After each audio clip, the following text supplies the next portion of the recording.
Welcome to Get Real with Andy. You know what? I'm doing this without any kind of a topic for today because I just wanted to have more of an open-ended sharing where I'm actually get to marvel that I know this sounds so stoned, and I swear I'm not on anything right now, but that I'm a human being. I have a name. I was born. One day I will pass away.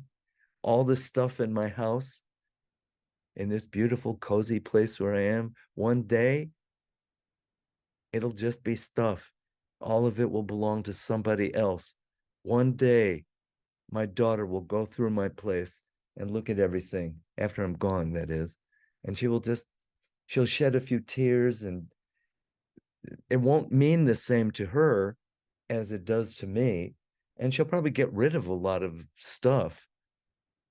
But here I am just marveling at I get to have some time on this lovely planet.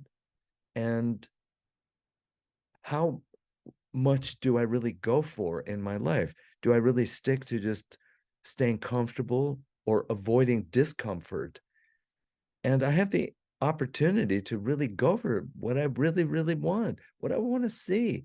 What's that expression? Be the change you want to see in the world. And I know that was originally like a political type statement, but it doesn't have to be strictly political. I want to see a world where there's a lot of love, where love is the main event, where people in that world are aware.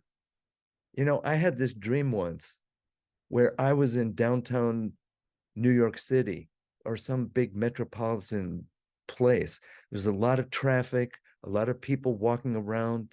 And suddenly, in my dream, the veil of illusion was lifted, and we were all there just looking at each other, blissed out because our differences suddenly didn't matter so much. We were all like children having fun. Everything was amazing, all these big buildings, and we were just playing off the timeline of life into the moment. It's an amazing, wonderful, wonderful dream. And that dream really mirrors the vision. This is the unity vision. This is the reality vision.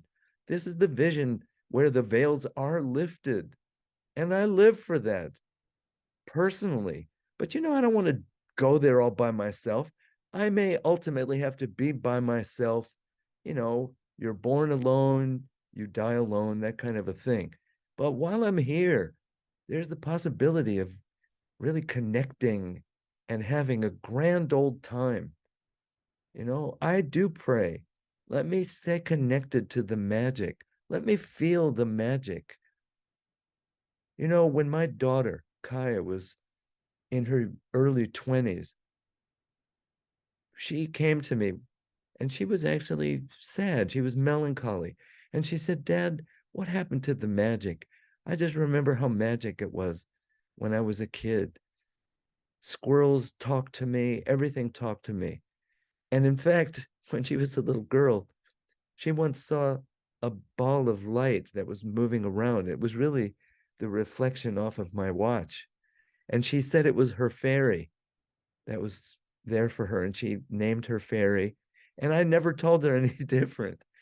And so this time when she came to me in her 20s, she said, that was really just a reflection of light in your watch, right? So that means she knew all along, but she was caught up in the magic. She wanted the magic. And now in her 20s, she was lamenting that she had lost touch with the magic. And she said, what happened to it? And I said, Dear Kaya, it's still there. It's within you. You'll see, especially when you have children, they will help you find it again. And because you will want that for them, but it's there. You just look within. And I'm so grateful to be on this path of magic because it is fleeting.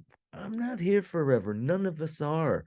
We have a chance to really go for something that's worthwhile. And I'm telling you, it's not just comfort, it's not just material stuff. One of my favorite quotes about material stuff comes from Hugh Romney, also known as Wavy Gravy.